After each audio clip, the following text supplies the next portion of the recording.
Welcome, everyone, to the Modern Day Overthinker podcast. My name is Colin, and I'm your host.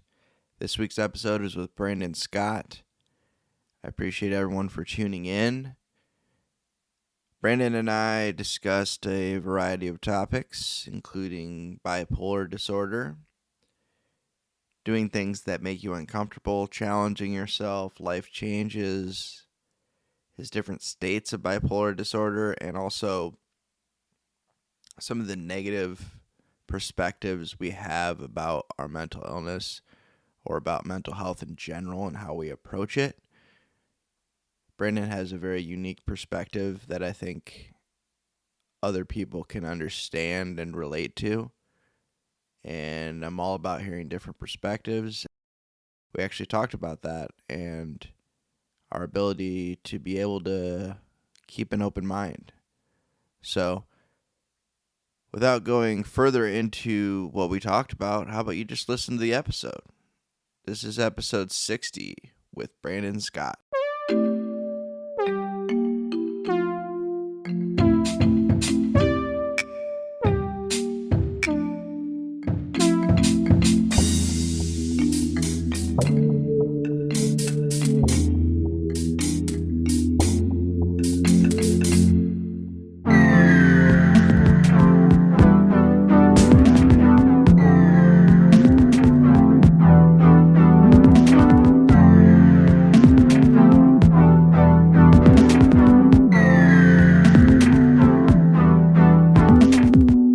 Welcome, everyone, to the Modern Day Overthinker podcast. My name is Colin, and I'm your host. This week's episode is with Brandon Scott. He is the owner of Culture Shock Barbershop.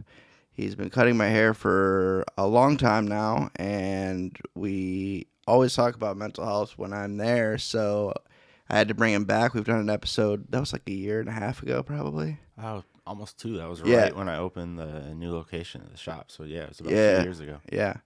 And we were talking about that earlier. The audio with the clippers is tough. Yeah.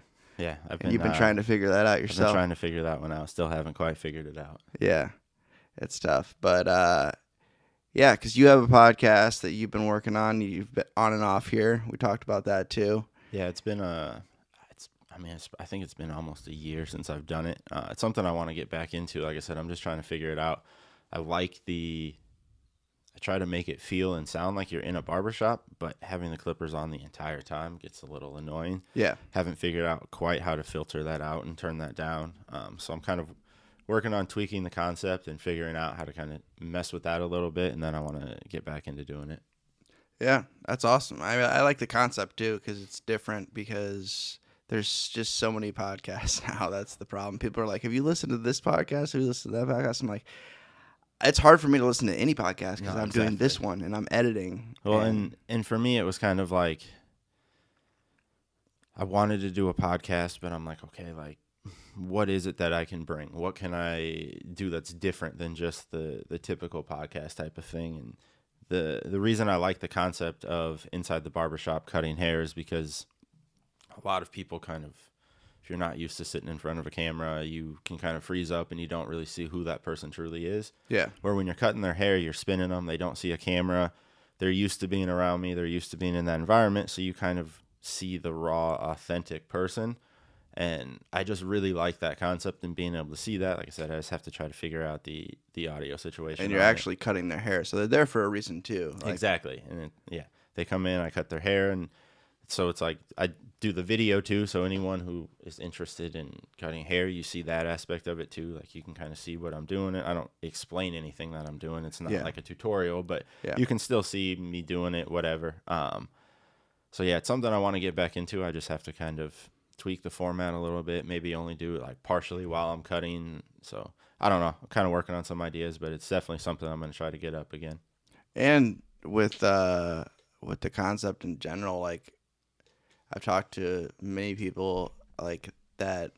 Some people obviously don't go to therapy and like they treat their barber kind of like their therapist. Oh, for sure. Like and that's a lot of the concept is like the old school, the OG therapist is the barber. It's like the conversations that I have with people.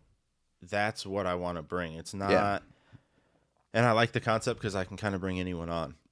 Yeah, I'm not like forced into any box. I can have anyone I want on. And so, yeah, that's what I like, is just kind of, I mean, that's why my podcast is called Beyond the Cut, because it's kind of, I want to show people it's not, I don't look at, I don't look at what I do as far as cutting hair. I don't necessarily love the aspect of like walking in and being like, oh man, I get to cut hair today. Like, I don't, obviously I like cutting hair. I wouldn't have been doing it for almost 10 years now, but I would not say at all that it's my passion. As far as like, if I go a week without doing a haircut, I'm cool. It's not like I'm like fiending like, oh man, I need to do this. I love the interaction.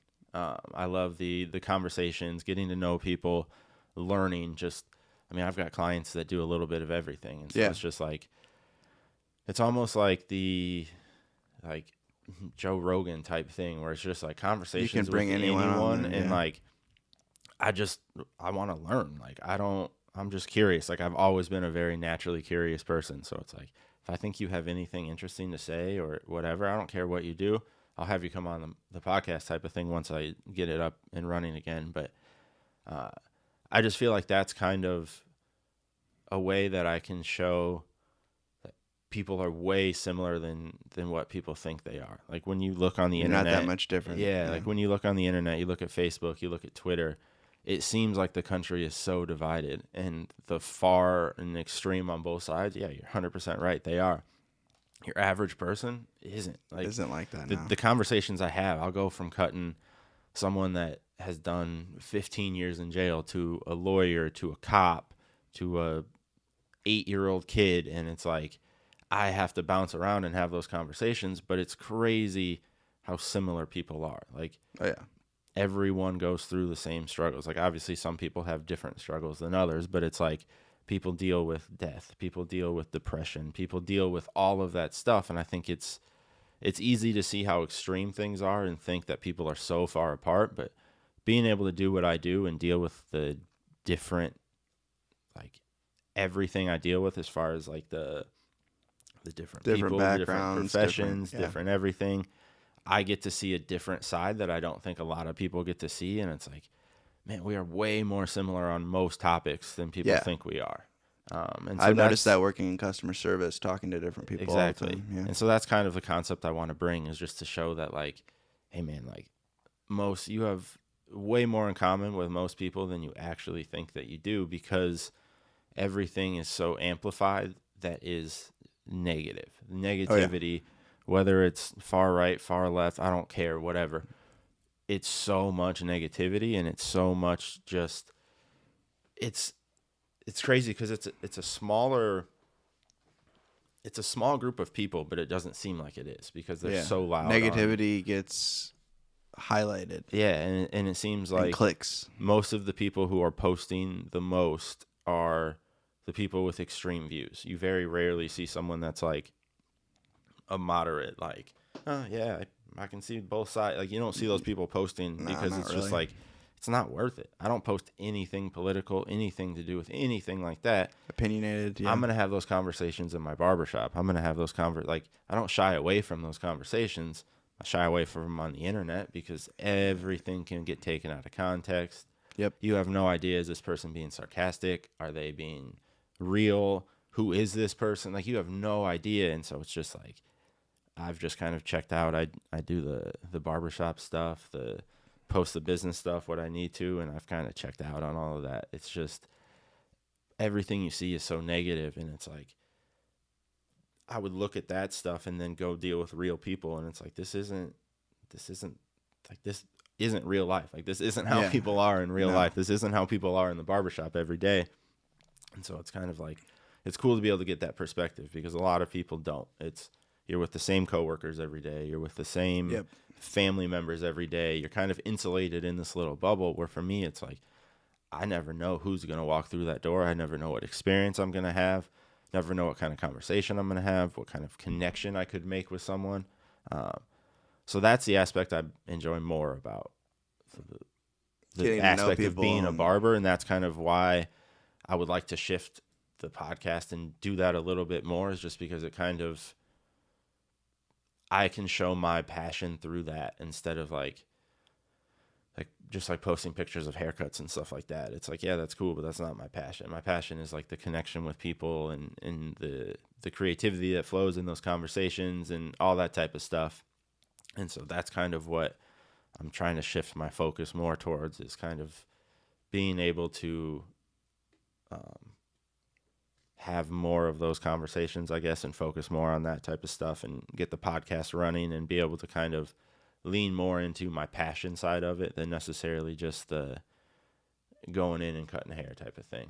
Well, and I mean, right now, your business concept, you obviously you had other people and have people cutting hair in your shop, and you're trying to transition to just doing your own thing again, so you can focus on these other passion projects. Yeah, I mean, that's a big thing. Is I've been in the barber industry now through barber college and working in barbershops and everything for going on 10 years now, and it's just, I don't think people necessarily understand what working in a barbershop is really like, as far as you can work with your best friends in the entire world, and I have, and you hear the same stories over and over and over. Like, Yeah. I do the same thing. Like, I'm just as guilty of this as anyone. I'm Yeah. 100% not trying to throw shade at anyone, anything like that. But it's like, you have something exciting going on in your life. You want to talk about it. You want to talk about it with your clients. Mm-hmm. You have 10 clients. I have a week of that. I'm standing 4 feet away from you hearing the same story 10 times. It can just get to the point that you're just like, okay, man, like, okay, Yeah. I don't want to hear this anymore. And then it's like, you can be in a conversation with someone and you're trying to take it to like a deeper level, but there's a ton of people in the barbershop and this person isn't going to be comfortable opening up in front of a bunch of people that they don't know. And so like, that makes sense. there's that aspect to it. And then just dealing with the stress of the business. And then my dad owned the building. He still does. We're going to sell it. But, I mean, I went from a 300 square foot shop on Washington to a 3,000 square foot building that I had the barbershop in part. In the beginning, I had a salon, and then that closed. And then I was going to try to open a yoga studio. And in the back, I had my area where I do custom shoes and stuff. And it was just, there was so much. And I always had to be at the building doing something, whether it was something had gone wrong. They with might the as well building. have lived there like the first shop. Exactly. I literally thought about throwing a bed in the back, but it was just like, and then there's like constant upgrades and you got to worry about outside, and there was an acre of land. So it's like, Oh yeah, I didn't even mowing and snow removal. You got to figure all that stuff out. And then it's like, because my dad owned the building, he had to do a bunch of stuff. So his weekends were taken up of him trying to do improvements on the building. And it was just like, I had been feeling it was coming for a while. I just didn't want to kind of admit it. I think I was still kind of in the mindset of like, no, I'll push through this. I'll push through this. Yeah, and, power through it. It'll be fine. And it really started to amplify, actually on the 5-year anniversary of opening the shop. It was really weird because that's kind of like a milestone that people are like, man, when you hit 5 years, like that's like, you're good. Like you start turning a profit, you start doing this, all this type of stuff. And it's like, I hit my 5 year and I was sitting there and I was like, I remember I was cutting one of my friends and he was like, man, what do you like, where do you see the shop in 5 years? And I was like, do you want me to be 100% honest? And he was like, yeah. And I was like, I don't see myself doing this more than 2. And he was like, what do you mean? And I was just like, the trying to expand and grow a brand and have people working for me and all of that stuff. I didn't see myself doing it for any more than 2 years. And so it was kind of like sitting there and it was like, okay, I've been doing this for 5. I don't really want this. I've kind of already internally realized that this isn't the goal that I want. This isn't really what I wanted to pursue. Why am I still doing this? And it was kind of like I had to kind of look inward and really like assess like, okay, what do I want out of life and what am I doing? And I was like, why do it for 2 more years? Why? Like, why build it? Why build it bigger? Why have more people working for me? Why do any of this if I already know that, hey, I'm done? Like at some point I'm walking away from this. And so, yeah, it was just essentially like, I just got to the point where it all just kind of, it clicked. Way down. Yeah. There was just like, there was just like a moment where it was just like, this needs to happen. And I made a phone call to a few people that I needed to talk to kind of like assess like, okay, like realistically, what does this look like? Like, and it was like, as soon as I had those conversations, it was like a giant weight was lifted off. And it was just like, yeah, this isn't what I want. I realized I was chasing this goal of entrepreneurship, and that's not what I want. I want the freedom to be able to do what I want to do. And there's a lot of things that I like to do, whether it's hair cutting, custom shoes, woodworking, all that type of stuff, just traveling again. And it was like, I was working so hard on the barbershop, trying to get the yoga studio going and all of this stuff. And it was like, I haven't been enjoying life for like 2 years. And it's just like, I finally was like, yeah, I can admit that I don't want to do this forever. So why not just stop now? And it was like, I was like, I had people messaging me and stuff, and they were like, oh man, like, I'm so sorry and blah, blah, blah. And it was like, no guys, this is 100% like, it's not a failure. Yeah. This is 100% a positive thing. Like, yeah, this isn't like a financial, oh my God, I don't know what to do. We need to bail. I have to close. No, this is I've sat down and evaluated it, and I'm like, yo, straight up, this isn't what I want, and I want to walk away. And yeah, I know that probably sounds crazy to some people, as far as like, man, I've spent 5 years of my life doing this. It's a success. Like, I could have expanded more. I could have, and it was just like, this isn't what I want. And it was a difficult decision to make, but once I made the decision, it was easy, if that makes sense. Like, it was difficult to finally admit it and be like, yeah, okay. But once I did, it was like, I remember a couple people being like, hey man, like, just don't do anything rash. And I was like, you're right. Like, I'm going to take the weekend. And it was like, I sat there and I was thinking, is there anything that could change my mind? And I'm like, yeah, I think at the time I had like 2 open chairs, and then I hadn't hired anyone at the yoga studio or anything yet. And I was like, say tomorrow, 4 yoga instructors call me and 2 barbers call me and are like, hey, I want to come work for you.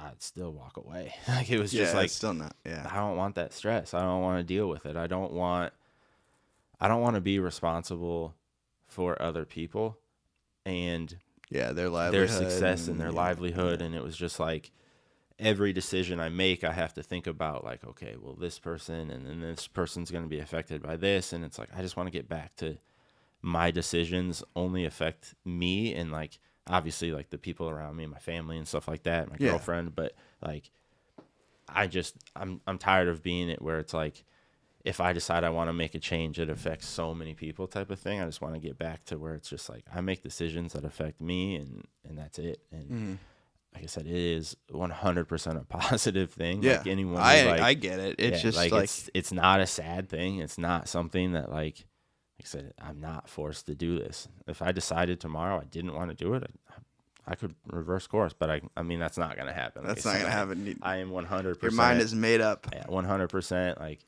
I don't necessarily ever see myself getting involved in another like business ever again. Just the stress behind it is just, I don't think people understand the back end of what it means to own a business. And yeah, it's a lot. Just all the expense, the stuff you don't even think about, like the internet. And I mean, internet is insane. It was like $175 a month for business internet. And it's like, dude, I stream Spotify. Like, I'm not someone that makes money. Well, you have the POS, but that's... Yeah, but it's like, I could see it if I made money off of Wi-Fi, like coffee shops, stuff like that. It's like, yeah, they're like, people are coming in, buying stuff, making revenue off of that. But it's like, yo, like, pull the web history, man. We've listened to thousands of hours of Spotify and ran credit card transactions, and I've been paying $175 for it. And it's just like, that's the type of stuff that I'm just like, I'm so glad to not have to deal with that and just be able to walk away. And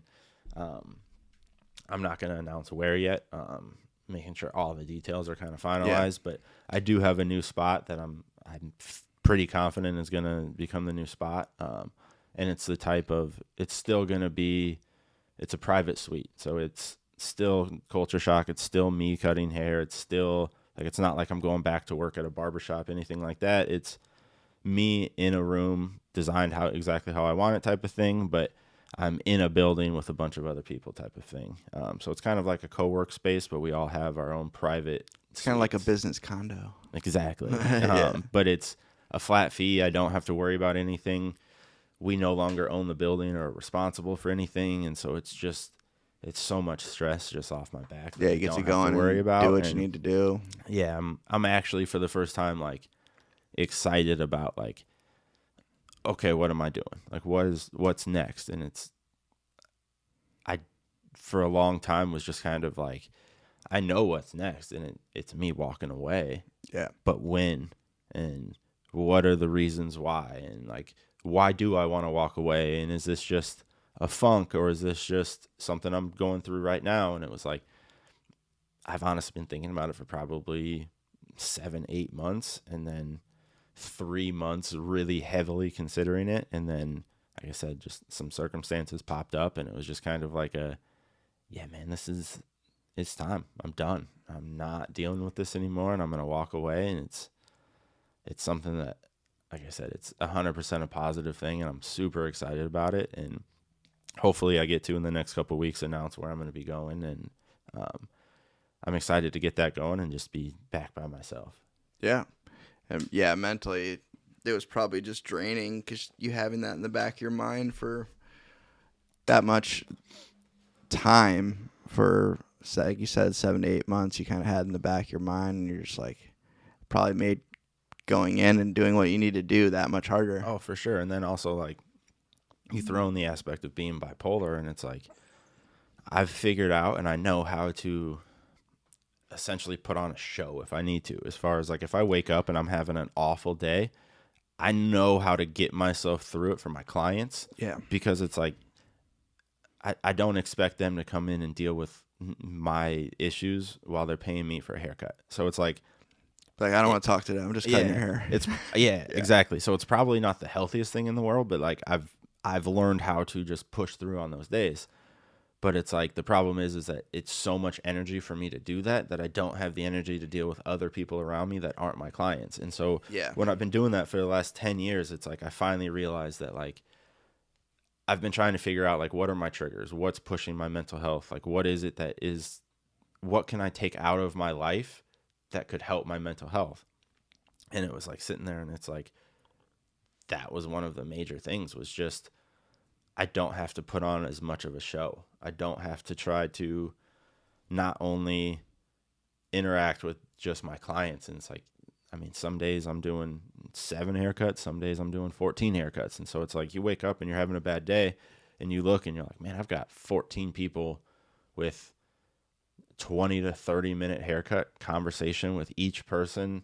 Who knows who I'm going to be dealing with, the kind of conversations we're going to have. And so it's like, I've learned how to push through that and focus on that, but I don't have the energy or ability to do anything else. And so it's like back end business stuff, or I need to go get supplies, or I need to do this. And it's just like, dude, everything I have is going into physically being here right now. Like, the fact that I'm here right now is it took so much to show it is a up. giant achievement. And I've realized that it's just, it wasn't necessarily fair to the people that worked with me for the last 10 years, that they had to kind of get that short end of like, hey man, you're just like, unfortunately someone has to deal with the side effects of this, and I can't be the people that are my clients because they're not going to come back. So I control it the best I can, and I do the best that I can, type of thing. But it's like, I also know that it's like, it's probably not the easiest thing to be around me. And that's why I think it's another good idea just to kind of be self-aware, realize that, and be like, I should just go back to cutting hair by myself, and no one has to deal with that anymore. And it was just like, a lot of it is just like, you sit down and you just start to think about things from a logical perspective. And it was just like, wow, that makes so much more sense. Like, my expenses are going down, my responsibilities are going down, everything is like getting easier in my life. And it was just like, do you find that, I know with my like anxiety and just like OCD, when I'm more stressed out, it spikes? Oh, for sure. Does that happen with bipolar For sure. And the big thing for me too is, like, I've been relying a lot on like yoga and meditation. But I found that when I'm super stressed and I'm super busy, it takes so much energy for me just to get through the day that I don't have the energy to do yoga and meditate. And it's like that. Yeah. It's a vicious cycle and makes it worse. And so it's like, What do you do? Just veg out? it's not even that I just veg out. It's just like, I force myself to be productive. Like, it's very, very rare that I've always been a very productive, even like when I'm in my depressive funks, I'm still productive. I have this like inner monologue with myself that like, if I'm sitting there and I'm not doing something and there's something I need to be doing, it's like, it's hard for me to be able to focus on what I'm doing. And so I know what you're saying. Yeah. I've always been able to be like a very like productive person type of thing. So it doesn't necessarily affect me in that way. It's just, I have to put all my energy into doing the daily tasks that I have to do. And I'm able to force myself to do those. Yeah. But it's just like the thought of like, man, should I wake up at 6:30 and then do some yoga before work and meditate? It'll put me in a better mood and I'll have a better day. But I could also sleep till 7:15. Yeah. And then I don't have to put in the energy of doing yoga, and because it just seems like so, when you do it, And you know it's good for you. exactly. Yeah. And then when you do it, you're like, oh man, I'm so glad I did Yeah. that. And so for me, it's a lot of just, I do really well when I get into a routine, but it's easy for me to fall out of a routine. So like I have a very obsessive personality. I don't really like, I try to not use the word addictive personality. I don't really like that term. So I would say I have an obsessive personality. And so I get into things very quickly, but I can fall out of things very easily too. So it's like, there's like that saying, like it takes 21 days to make a habit. That's not true with me. It takes like 4 days for me to make a habit. Yeah. And if I'm consistently doing it, I'm good. Like last year, I think I went like 7 months with every day meditating and pretty much every day doing yoga. I'm sure I missed a day here or there type of thing. You had that discipline. But it was like, I got sick. I think I got like kidney stones or something like that. And it was like, I took 4 days off. And those 4 days off was just enough to get me out of that routine. And it was like, I didn't do it for 3 months. And then I get into a routine. And so for me, it's just trying to figure out that way to stay disciplined in your routine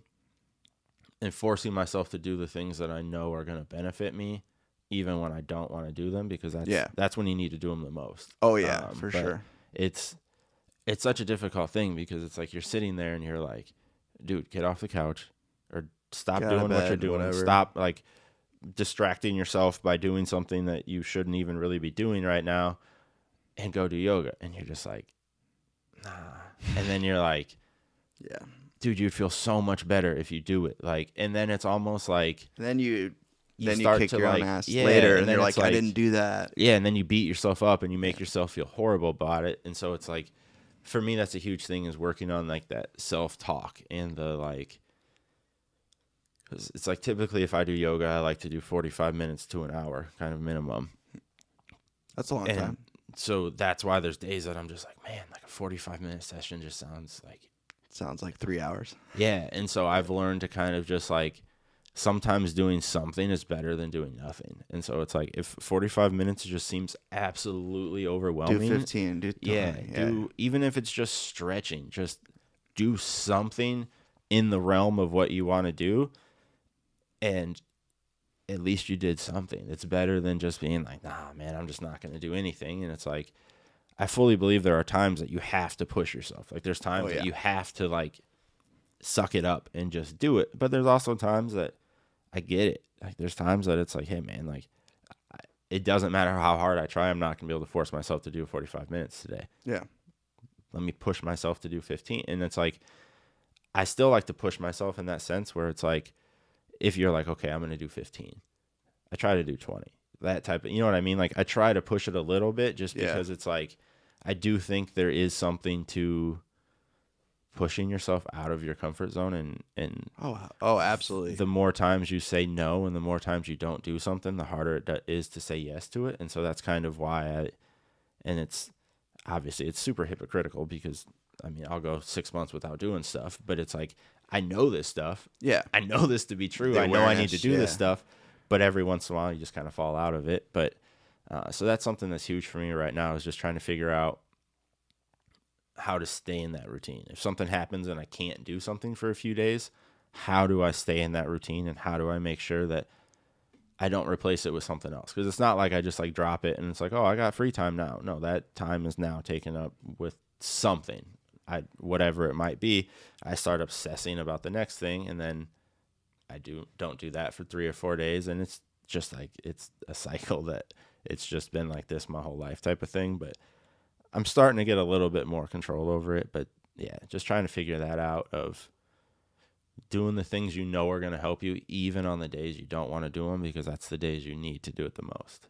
Oh yeah, that happens to me all the time. One thing I implemented that I'm just like, since I work from home and there's days where I don't go outside all day, I'm just like, you need to go outside, just go for a walk around the neighborhood. Like, even if it's kind of cold, now that it's getting nicer, it's less of it. I have less excuses. Yep. And just go for a walk, and even that makes me feel like 5 times better at least. That's a huge thing for me. Like in the spring and summer and fall, I go hiking all the time. I'm walking. I take my dogs outside, but you will never meet someone who hates cold weather more than I do. And so it's like in the winter, it's like, I know it's like, man, you need to go on a walk. You need to do this. You need to go hike. But it's just like, I'm going to do it. I'm going to do it. And then I step outside and it's like, no, we're not going to do this today. I'm good. And so that's a huge thing for me, is it just, and one thing I've been just listening to a bunch of podcasts recently, like on mental health while I'm doing stuff. And, I've been looking a lot into like the cold shower, cold plunge type of thing. I just bought one yesterday. I bought the cheaper version, the one that like inflates or whatever. Yeah, no, I'm for sure. If I'm gonna the do new Recover one. Yeah, but like it's like, because I've done it a couple times and it's pretty. Yeah, and everything I've done, all the podcasts I've listened to, everything I've read, everybody's all about it. Everyone is all about it. Every doctor is about it. Like, there is no one who has shown anything negative about it. Exactly. Other than if you go like too cold, too long type of thing.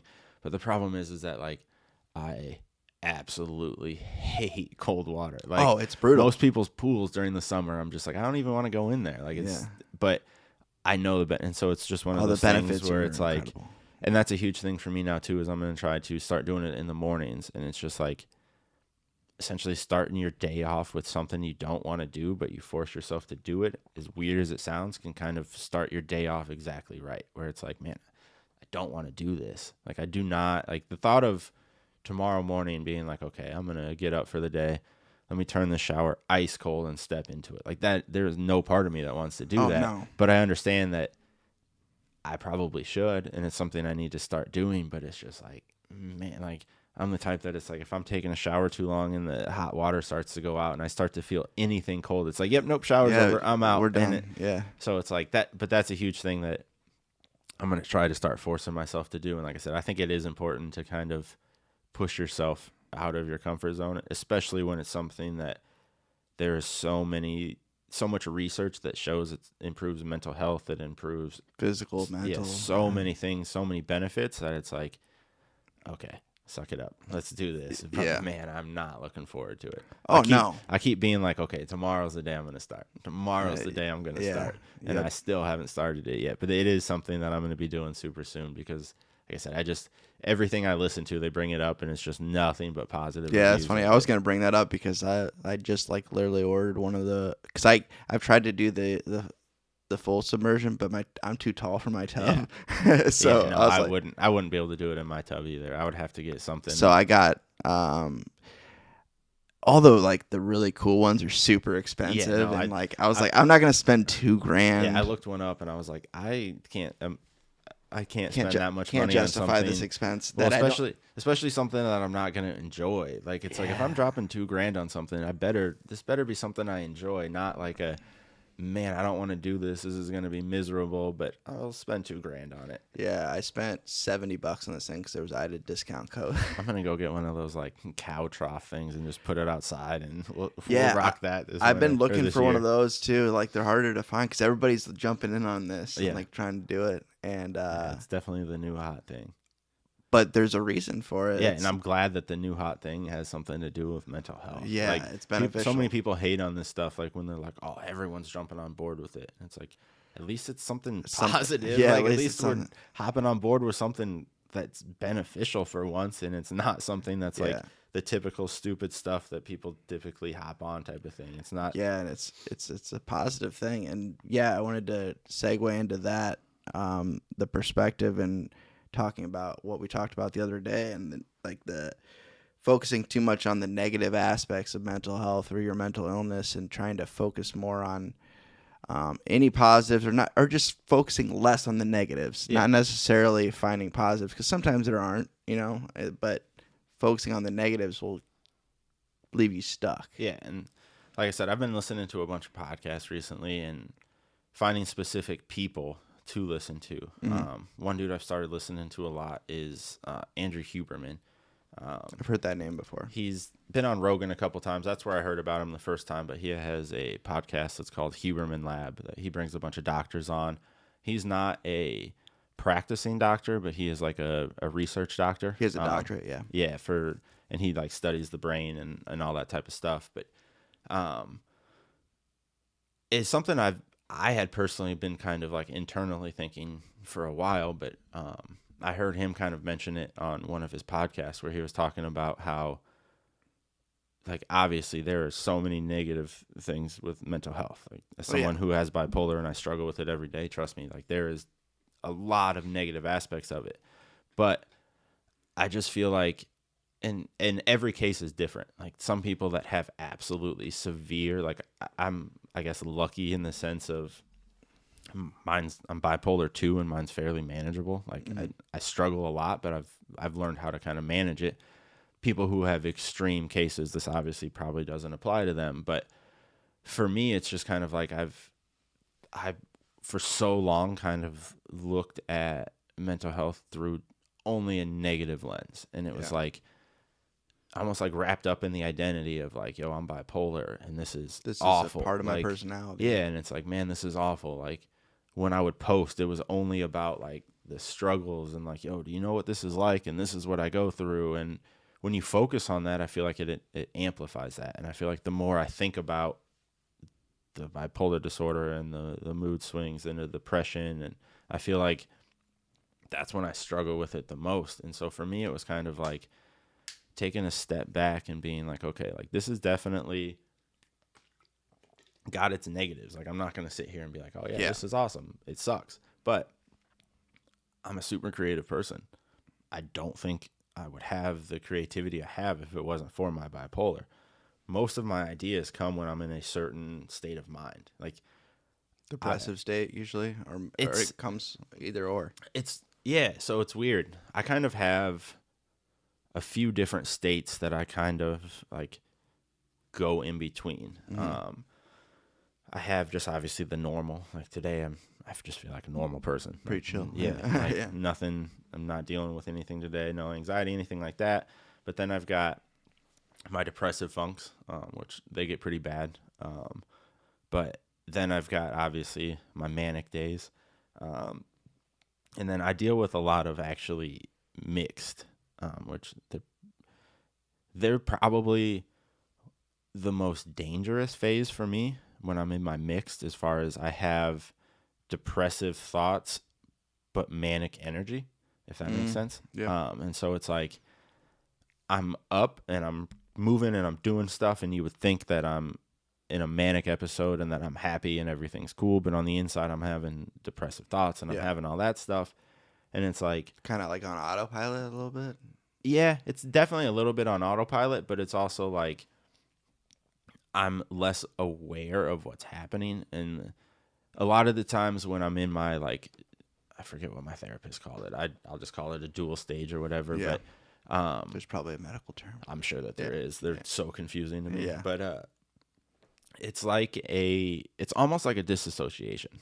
Okay.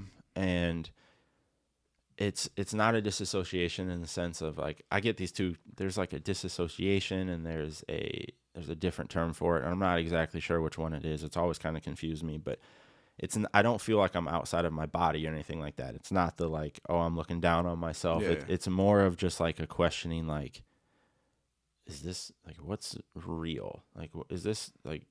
And it's almost like you look at the world through just a straight black and white lens, and you just see like how dumb some things are, and it just makes it really difficult, because it's just like you'll be having a conversation with someone, and like in your mind it's such a logical, like, how this is so simple, how can you not think this? Like, and I'm just like in this state where I can't really take into account what that person is feeling or thinking. Normally I'm super in tune to that, and normally I'm a very self-aware person, but it's like when I get into these funks, it's the only time that I'm self-aware in the fact that I know I'm in them, but I don't really know how to control them that well. And so those are the ones that I kind of have to be the scariest ones. Yeah, those are the ones I have to be the most careful of. And then in like my manic episodes, I've learned how to kind of manage them in the sense that I won't let myself make a big decision if I'm in a manic phase.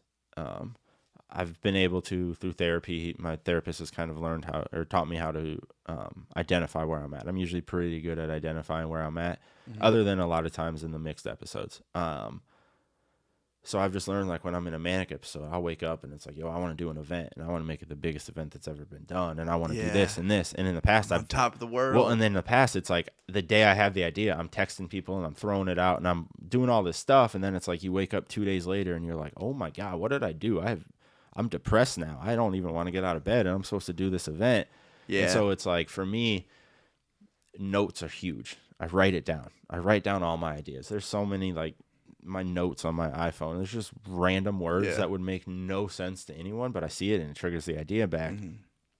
So for me, it's like, yeah, there's negatives to my bipolar, but there's also positives, and I've just had to kind of learn how to identify those positives and also not let my bipolar disorder identify me as a person.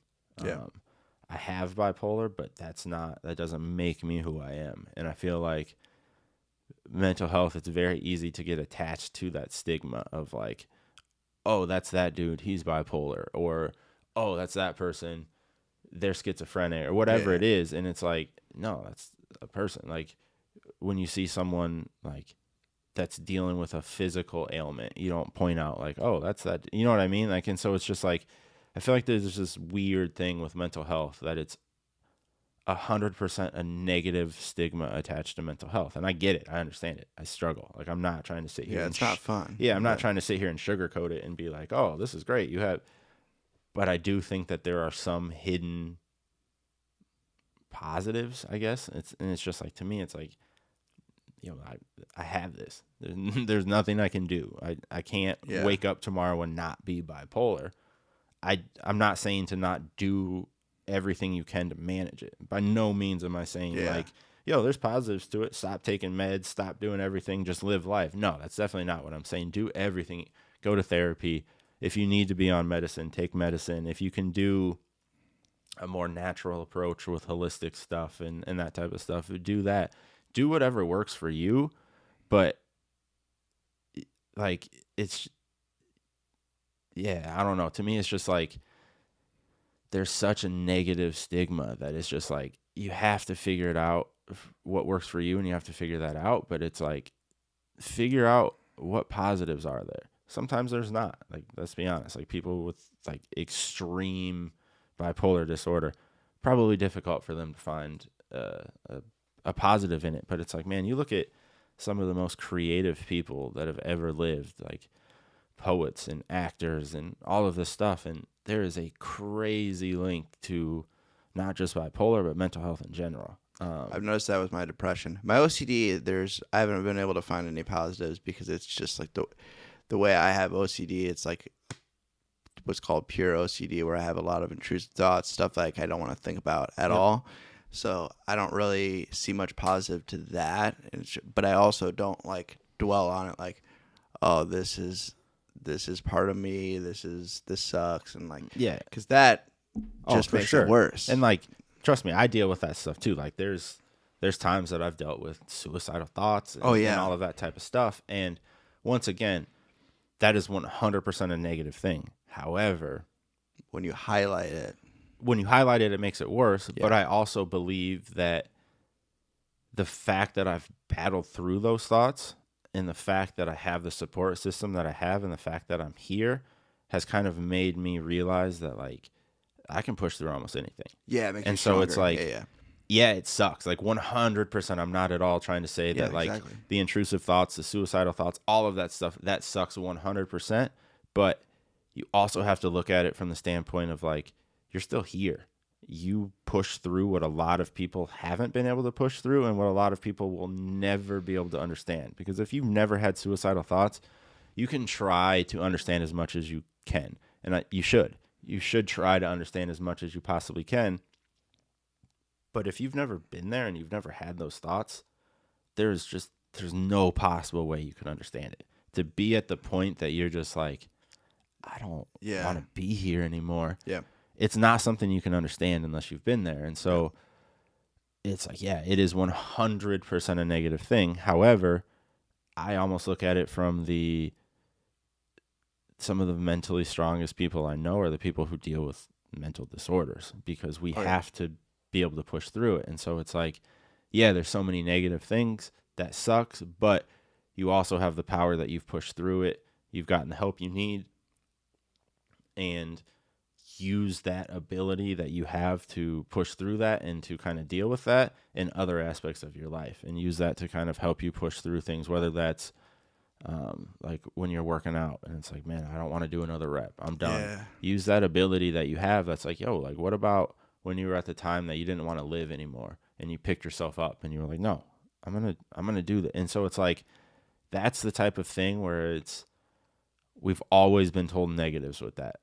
And it's 100% negative, but you can try to find a silver lining of, I was able to fight through this, and let me bring this aspect to something else in my life. Let me push myself in some other way to better myself in some sort of type of way, I guess, type of thing. But that's just kind of my huge thing, is just flipping it, because pretty much everyone who deals with mental illness, you deal with negative self-thought.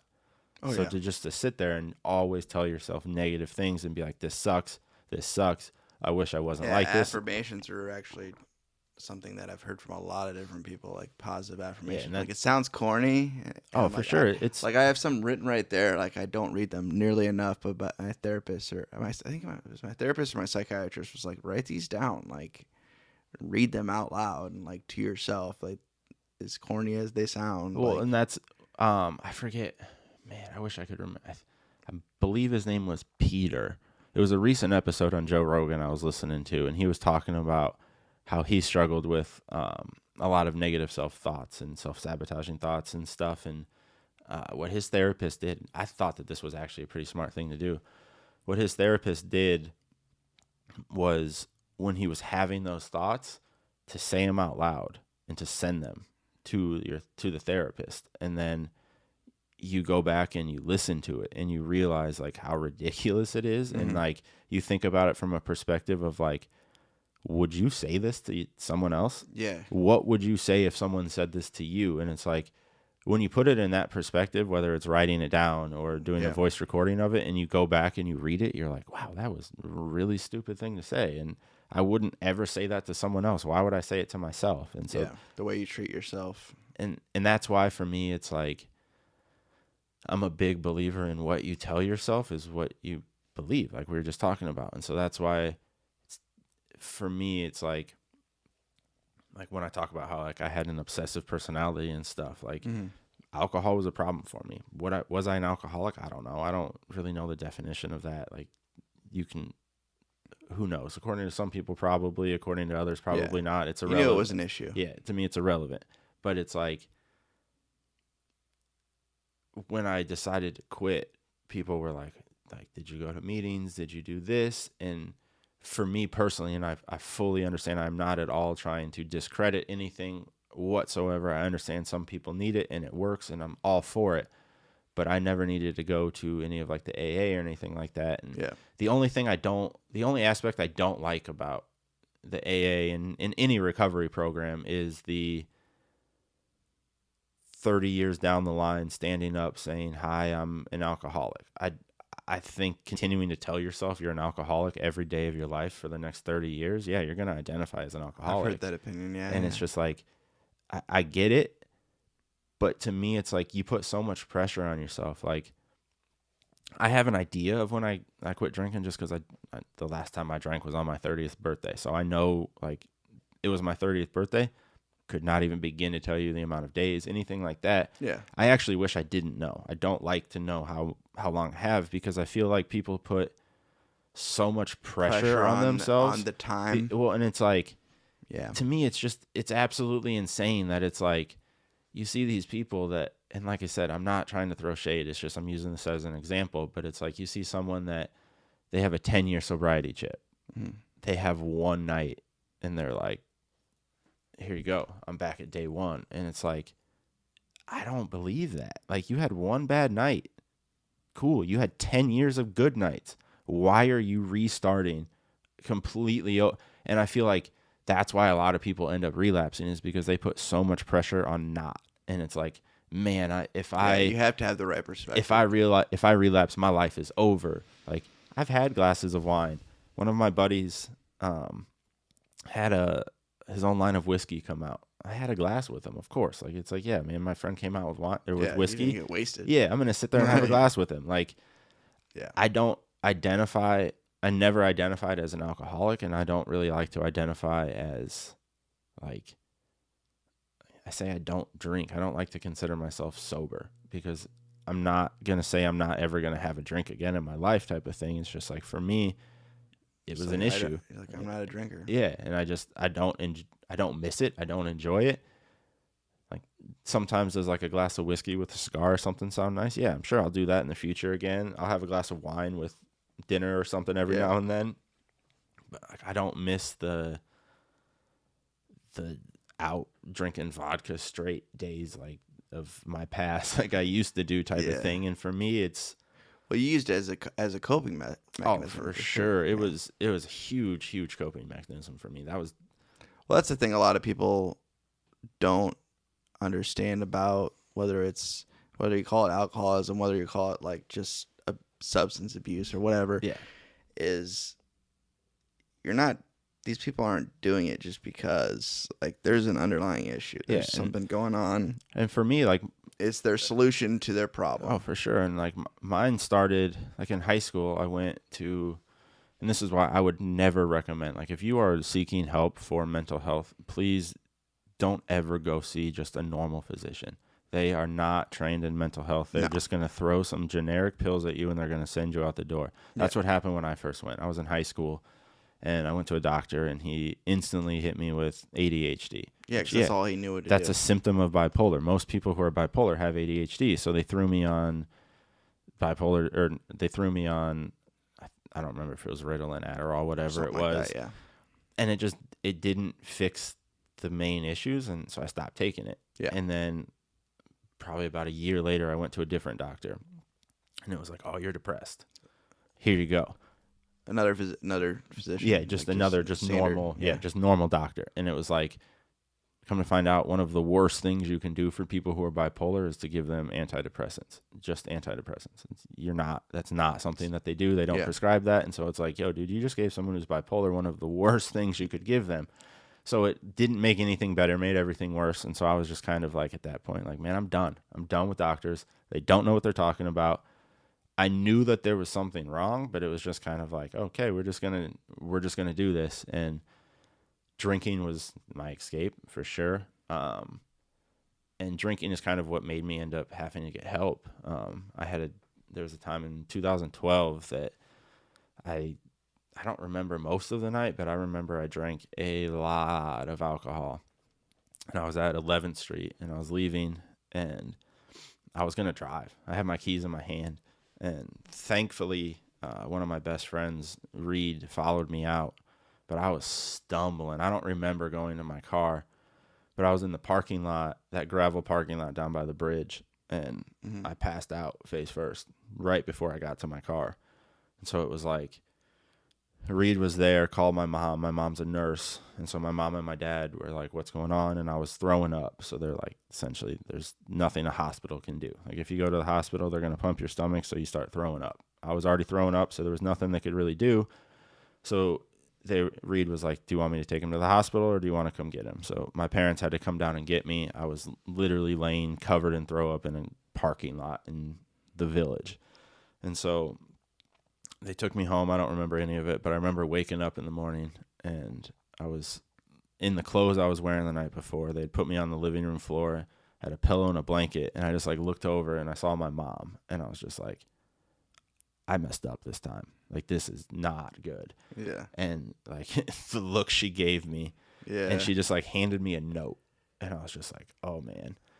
And I was supposed to work that day and I was just like, I don't want to be here. This is it. Like, I don't want to be here. And so I drove to work, which that was probably not a good idea. But I remember I walked in and I sat down and my boss was like, dude, I can smell you from 20 feet away. Go home. Yeah. And I was like, I was saying with my parents at the time. I was like, yeah, no, I'm not going there. So I like went to a friend's apartment or something. But I remember I opened the letter and it was just like a letter that my mom had written me while she was watching me because she was worried I was going to throw up and choke on it. And it was like essentially a letter that was like, if you don't go get help, I can't continue to do this. And so it was like, that was the moment for me where it was like, okay, I have to get help. And so my mom got me in at Genesis Psychology Associates. This was back in probably 2012.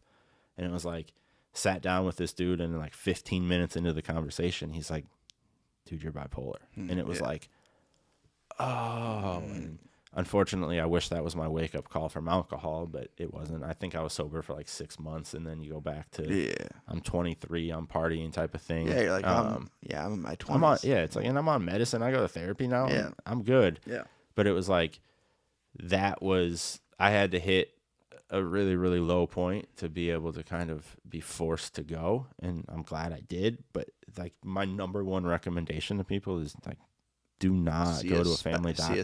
See a specialist. Whether it's online, whatever. Like, it's not like, I'm not trying to throw disrespect to those doctors because like, you're still a doctor, but you're not. It's like, for me, I don't do women's hair. I do hair, but I don't know how to do I don't know how to do colors and stuff like that. I stay in my lane. Come to me, you want a fade? Cool. Come to me and you want your hair color? That's not going to go well. So it's like, to me, it's like, yo, go to a specialist. Go to someone who actually understands and isn't going to pick out the first symptom and be like, oh, here's an antidepressant. It's like, if I would have gotten the help I needed when I was younger, I don't feel like I would have struggled as much as I did. But then looking back, I'm happy with where I'm at in life. And so it's kind of like, yeah, you can't change that. And I don't know if I would want to change anything just because, like I said, I'm cool with where I'm at. Like, I love my life now and I wouldn't change anything. Like, obviously it's like, it sucks I had to go through that stuff, but that's kind of my path in life. I usually learn lessons the hard way. It's like, I have everyone telling me like, this is a bad idea. This is a bad idea. And I'm like, no, trust me. I got it. And it was a bad idea. Yeah. And so for me, it's just kind of like, the more I've matured, the more I've gotten older, I've been able to kind of start to listen to the people around me and not necessarily learn everything the hard way. And, but yeah, for me, giving up alcohol was one of the biggest things for me. That was one of the biggest negatives of my mental health, because it's like, because I didn't just drink, I had drank. Yeah. And it was like, it would turn into like 6-7 days a week, like just sitting there watching TV, and I have whiskey in my pop, and it's like, dude, it's 5:00 on a Tuesday. What are you doing? And it was just like, that was normal to me. Like, I'm high functioning on substances. I think that's part of the problem. It's like, people couldn't tell that I was drunk until I was at the point that I was like blacking out. Yeah. I can be pretty drunk and no one would have any idea. And so it's like, being high functioning on substances is also a problem when you have an obsessive personality, because it's like, I could drink all day. I'd be like sitting there just like pouring a little bit in, riding a buzz all day. You get off work and then it's like, okay, now it's time to drink. And I could handle it, and it wasn't weird to me. And I'm able to convince myself of like weird things that it's like, man, as long as you're not drunk, like it's fine. Just pour a little bit. Like, you're just driving. You're just driving down the road. It's fine. Just put it in a different container, and it's not like, there's just things that like you look back and you're just like, how did I convince myself that was a good idea and that was okay? Like, I remember going to Iowa City to tailgate and being like, well, I mean, everyone's going to be drinking already up there because I'm running late. might as well grab a 6-pack, and like I'm not gonna get drunk off of a 6-pack, so like why not drink some on the? And it's like you get out of the car and you're just like looking back and you're like look, I was such an idiot. Like, what were you doing? Why? But at the time, that just seemed so normal to me. It did not, and that was part of the issue. It's like the fact that wasn't weird to me and that was normal to me that's definitely a problem because that's not normal and that's not something you should be doing. But it's like, yeah, that was just normal for me. It never fazed me. Didn't matter if I was by myself with people. There was probably alcohol in my cup, and it was just like. But I would also go 6-7 months without drinking. I've always had that ability. It wasn't like I've consistently for 15 years been like a heavy drinker. It's like I would go 6 months where I'm just like, yeah, no, I'm just not going to drink, and I'm cool. But then I would drink, and it would kind of all cycle itself. Once again, it comes back to the obsessive personality and the fact that I'm able to pick up and drop habits pretty quickly. Yeah. So it's like if I decide I want to stop doing something, pretty easy for me to just stop, which is, I know a lot of people struggle with that. And that's why a lot of people need AA and they need that support system, which cool. If that's what you need, 100% go do it. That's not what I need. If I decide I'm done, I just, okay, cool. I'm not going to drink. I'm going to have it. But that's the scary thing is that it's like, okay, I could easily pick it back up. Like if I drank for 3 days in a row, it's probably going to go on for a little bit. And so that's what I have to be careful of is like, say I do decide to drink sometime, make sure it's a one night thing. Make sure like, hey, if you have a drink on a Friday night, don't do it for a while. Like have that be a one-off because I know if it's like, well, I had a few Friday night and I was able to only have 3, so I didn't get drunk. So that's fine. I can have a couple Saturday night too. And then it starts the cycle over again. Yeah. And so that's a big thing for me is just kind of understanding your personality, understanding kind of what your triggers are, and then like making sure that you kind of eliminate those from your life and are as aware of them as you can possibly be. Yeah, it makes sense. It's that self-awareness is huge. I mean, I talk about self-awareness with people all the time just because like it's kind of a double-edged sword too, because you're like, when we were talking about it earlier, like I know I need to do this, but I don't want to do it.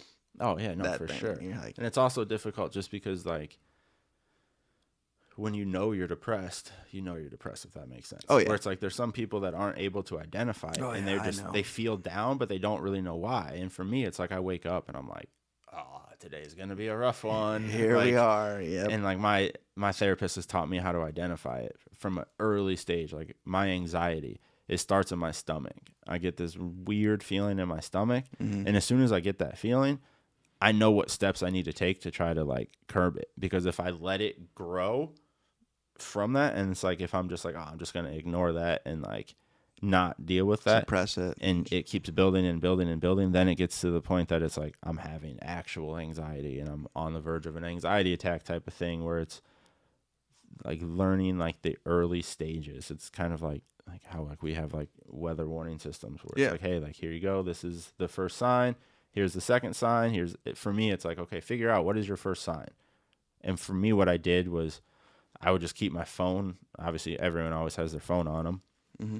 And when I would experience anxiety, I would start to write what I was experiencing, or depression, whatever it is. But you start to write like the first step where you notice, where it's like, okay, when did I notice I had anxiety?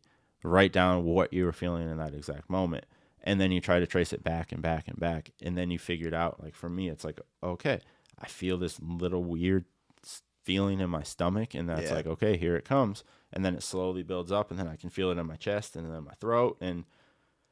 But for me, it was like, at first it was like, I felt the tightness in my chest. So it's like, you're right, like having anxiety, tightness in chest. And then you realize like, okay, I already have anxiety when my chest is tight. So what was it that I felt before that? And that's kind of how I've been able to kind of be more self-aware and figure out what state I'm in, is being able to kind of do that and backtrack of like, okay, I woke up today and I feel like I could run a marathon and become president of the United States. Probably in a manic phase, and I should pump the brakes a little bit. And so that's a lot of it, is just being self-aware, and also having people around me. Like my girlfriend's pretty good about, like, especially when I'm in my mixed phases, being like, hey, like there's some stuff going on. And it's like, yeah, cool. Thank you. Like I needed to see that. Like, so same thing, like family, like, especially cause I'm very open about my mental illness. I don't let it define me. Like I don't identify it as it type of thing. Like I don't let it wrap up my identity, but I want to be open about it. Yeah. Because I want people to know that, like, yeah, I struggle with it, but I still do everything I need to do in life. Like, there's ways to survive. It's not the easiest. Like, do I think everything would be easier if I was essentially playing with the full deck? Obviously, but I'm cool. Like, you gotta work with what you got. Yeah, like, well, and people have always asked, like, if you had the ability to take your bipolar away, would you? And I think my answer would depend on the day, obviously. Like when I'm in my like depressive, like if I'm in like a suicidal type thought, take it away. 100%, I'm going to be like, yeah, I don't ever want to deal with this ever again. But then I think about it from the standpoint of like the things I enjoy most in life come from my creative side. So would I still have my creative side? If that would go away, I don't think I would. Like as much as the lows suck, some of the highs are so great, man. Like the ideas I come up with and just the days that you have when if you're having a manic day and you understand you're having a manic day and you're able to control it, you can have phenomenal days because you understand like, hey, this is a fleeting feeling. I'm not going to feel this forever.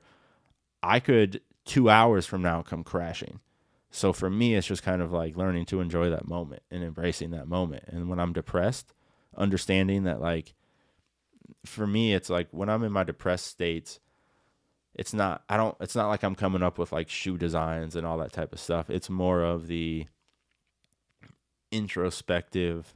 I learn things about myself. I write things more expressive in that sense when I'm in my depressive phase, and when I'm in my manic or mixed. I write better jokes when I'm depressed. Exactly. Like, and I was watching something the other day and they said like 90% of like the most successful poets in the world struggle with either like bipolar or depression or all this stuff. And it's because it makes you turn inward and you're able to kind of reach parts of yourself that most people don't think about. And so for me, it's just learning what to do when I'm in those phases. So it's like, that's why for me, I won't really accept stuff that's on crazy deadlines, because for me, it's like, if I'm going to do a pair of shoes, you want me to do it when I'm feeling creative. If I'm feeling depressed, you're not going to get a very good product. Yeah. And so if someone calls me and is like, hey, I need a shoe in a week, I'm not the one for you. Yeah. Because I've learned that I have to do what my body and my mind is telling me to do. So it's like, if I wake up and I'm depressed and I'm like, man, I need to get some stuff off,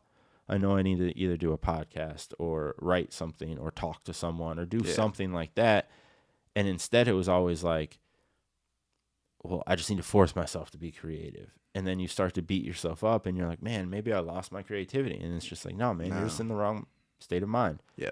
Where when I'm manic, I can't do the like interpersonal, get really in touch with my feelings type of thing.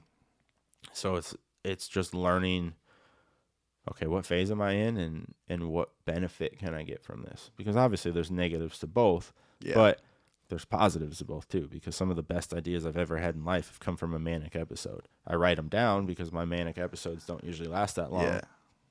But it's like, okay, I'm manic. I got to be smart. I got to not blow money. I got to not do this. I got to not decide to move across the country. I have like, there's so much stuff I have to do or make sure I don't do when I'm in a manic episode, but there's also so much stuff I can do where it's like when I'm in my like high manic things, it's like I can walk into a room and I look around and I can design an entire room in my head instantly. And it's just like, I'm depressed. I walk into a room. That's not happening. So it's just like that to me, it's like, yeah, there's negatives, but man, some of the trade-offs are, I don't think I would be who I am. I don't think I'd be a barber. I don't think I would be doing any of like the art stuff I do if I didn't have bipolar disorder. So it's like, yeah, it sucks, but I'm choosing to try to find some positive in it. Like, it's essentially to me, it's like a why not, man. I struggle with it no matter what. Yeah. Why not try to find something positive out of it? Yeah. And my creativity is something like I've been listening to a lot of stuff on like Rick Rubin, and I just actually downloaded his book for audio, and he talks about creativity and like the mental health side of it and all that type of stuff, and just understanding that like when the creativity flows, you got to go with it because it's not always there. And so for me, it's like I've learned when my creativity usually hits, and I just kind of let it flow and I do my thing in there, and I deal with the negative side effects. It's just like the medicine that I take. Yeah, there's a lot of positives with it. It helps me. It makes life easier, but there's negative side effects. Yeah. Just like everything, you know what I mean? So it's like almost everything you do in life, it's like there's positives and negatives. But when it comes to mental health, only the negatives are brought up. And so it's just kind of like, I'm just trying to be the person that's like, hey man, yeah, this sucks, but you have this, or you can do this, or like, yeah, ADHD sucks, but it gives us the ability to do some stuff that other people can't type. And so it's just like, obviously not all situations are the same. There's some that it's like I'm not trying to sit here and say that like every person in the world should find positive with their debilitating stuff. I don't have debilitating bipolar disorder. I struggle with it, but I've been able to get through life fairly well with it. Yeah. So my experience is different than anyone else's. That's a big thing for me, is because I've fallen into this before, where you listen to someone and they did something and you're like, that's what I have to do. That's going to solve all of my problems. And you like focus on one idea or one person or one podcast or one thing. And it's like, just because it worked for someone else doesn't mean it works for you. It's kind of the trap I fell into with entrepreneurship. I said, I was joking with you earlier. It's like, I call it the Gary V effect. And it's like you watch him and it's like, if you're not grinding and you're not doing this and you're not doing this, you're not an entrepreneur. You suck. You did. And you're just like, man, I need to do this. Like, he's success. And it's like, for a while, and it wasn't like, I actually never really listened to Gary V stuff. I just use him as an example because I see everyone talk about him. But there were certain people, like Steve Jobs was a huge inspiration for me, just the way he thought about life and all that stuff. And it was like, I've found myself at times like leaning so far into that it's like, yo, that was Steve Jobs. That's not you. That's not like, you. Yeah. Take the positives from that, take what I need to from that, but I like to get a mix of everyone. I'll even listen to people I disagree with just because it's like, you need to. Perspective. Because for me, it's something I'm working on, like just being more open-minded. Like, I'm fairly open-minded. I mean, I've changed my belief system as much as you possibly could. Like, grew up very conservative Christian family, like essentially like if the Bible said it, that's what it was type of thing. And it's like, that's not who I am anymore. That's not what I believe. Like, I remember, like, I'm very open about it too, because I don't believe in this, like, you should hide from your past and you should worry about people finding it out. It's like, I wanted to be a youth pastor for a while, and I remember I did a sermon on homosexuality and was like, oh, it's a sin, it's a choice. And that was just stuff that, like, at the time, you didn't know any better. It's like, that's what I had been told. And I'm not trying to like shade anyone, because like, you have to think, like, this was in the 90s where it wasn't as accepted as it is. And so it's like, I was just taught from a biblical perspective. It was like, yo, this is wrong. And so you just kind of like, oh, okay, yeah, that's wrong. And then it's like, I got into the barbershop world and I just kind of left the church scene and kind of saw the world from a different perspective. And it's like, my views could not be any more open-minded now. Like, I do everything I can in my power to make sure that anyone and everyone feels comfortable in my barbershop. Like, I cut a bunch of people that like do drag and stuff like that. And it's like, it's awesome. I support them, whatever they want. Yeah. But I also don't think it's fair to like try to sit here and pretend like that's who I've always been, because I feel like it's important for people to see that people can change, because we live in like the society that we live in right now. It's like, you have these views and you have to have these views for the rest of your life. This is who you are. You can't change. Nobody change. It's like, and it's like, that's why.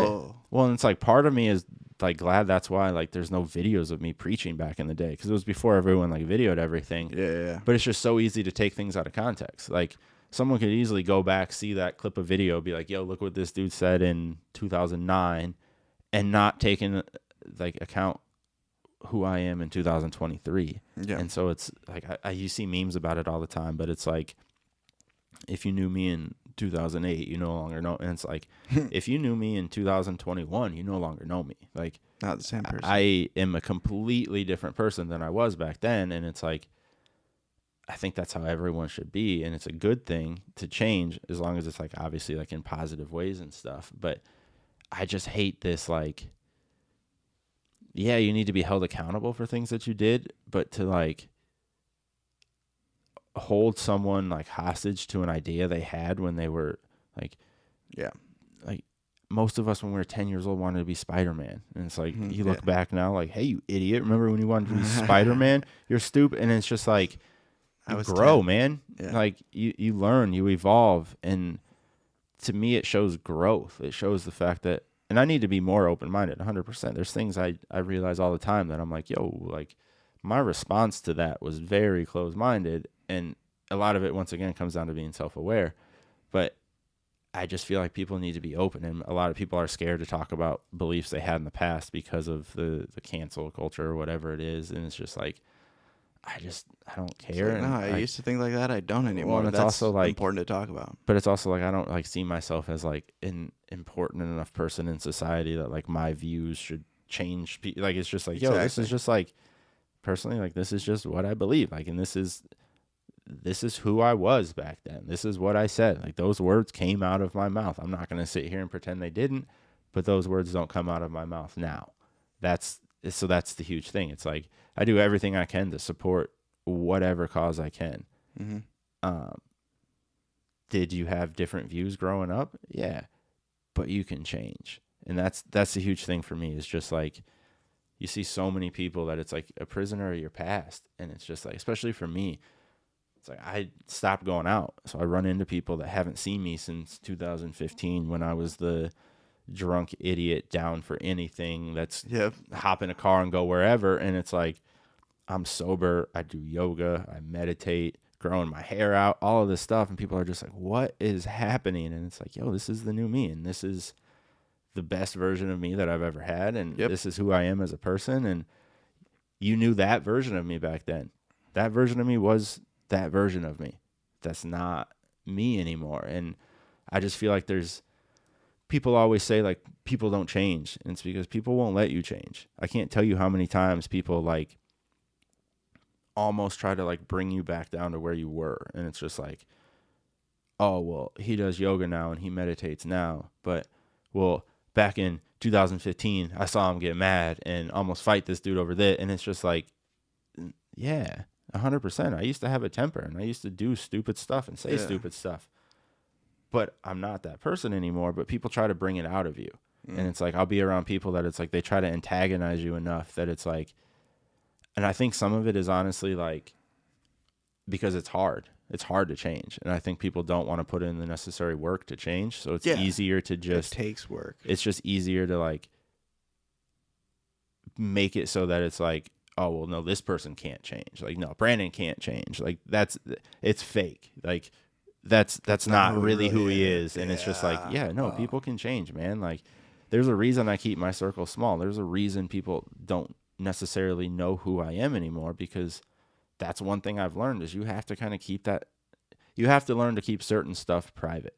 Mm-hmm. And that's a huge thing for me, is trying to find that balance of like being a barber and doing art and doing the stuff that I'm trying to do. I have to get my name out there and I have to be public, but I also really enjoy my privacy. And so it's just trying to find that balance of like being public, but also being behind the scenes and staying in my own lane type of thing. And it's just like, I've realized my peace is my most important thing to me. I just straight up don't care. That's part of like why I'm getting out of the barber industry. It's just like, not out of the barber industry. I'm still cutting hair. Out of the business. Yeah, because it's just like aspect of it. I fell into this 100%, but it's a very ego-driven thing, and you have to have an ego to cut hair. You have to think you're good. I just don't care. Like, I don't want to sit there and go like, oh, am I better than this person? Oh, this person's better than me. Or like, oh, did you see that person's haircut? It had this in it. Or I just 100% no longer care. Like, you can think I'm the best barber in the world or the worst barber in the world. It doesn't matter. My clients come to me and they pay me money, and that's good enough for me. Like, the people who come to me and get their haircut by me clearly think either I can cut hair good or the conversation's good, whatever it is, but I'm choosing to focus on the people that are there and not the people who aren't there type of thing. And so it's just, for me, it's like, I don't even follow any barbers on Instagram or anything. I'm just like, I don't care, man. I'm not interested in, I played sports for a long time, and then I was in the business world for a while, and I'm tired of competing. Yeah. I just don't care.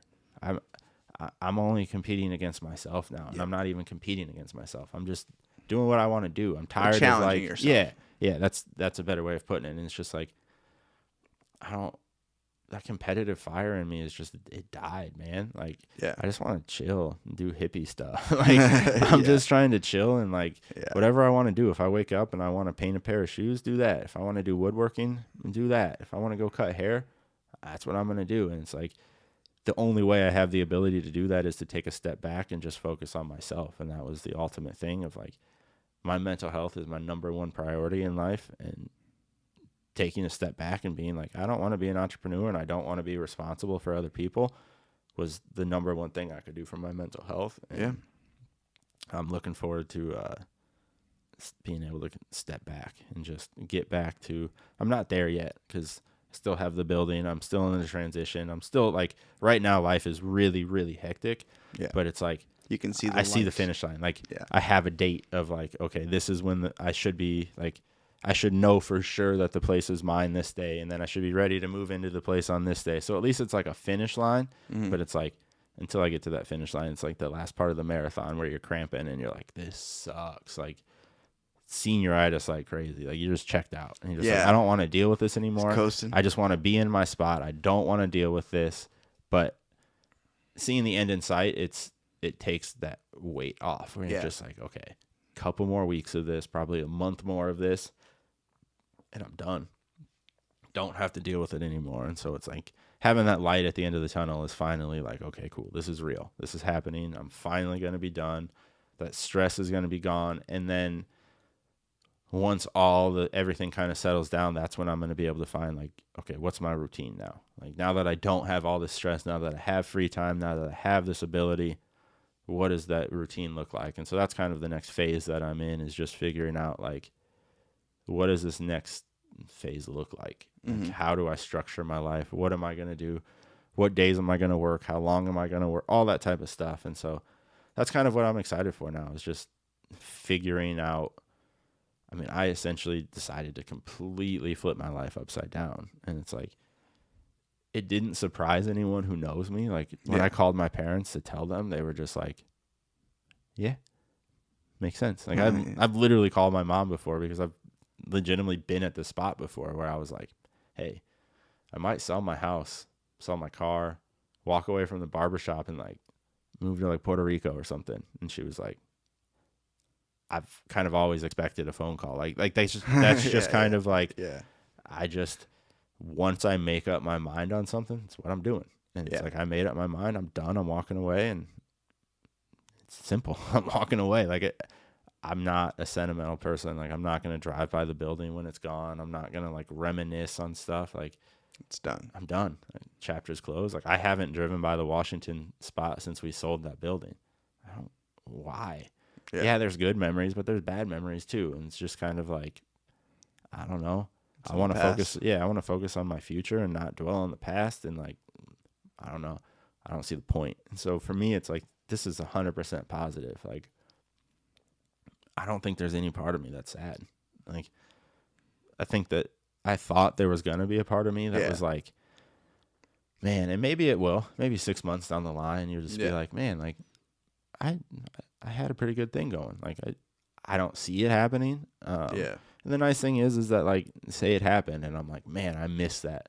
I can always go back. I can always do whatever I want to do type of thing. But I don't ever see it happening. I see myself just as more of the lone wolf, provide for myself, be responsible for myself kind of person. And I'm excited to get back to being that. Yeah, that's awesome.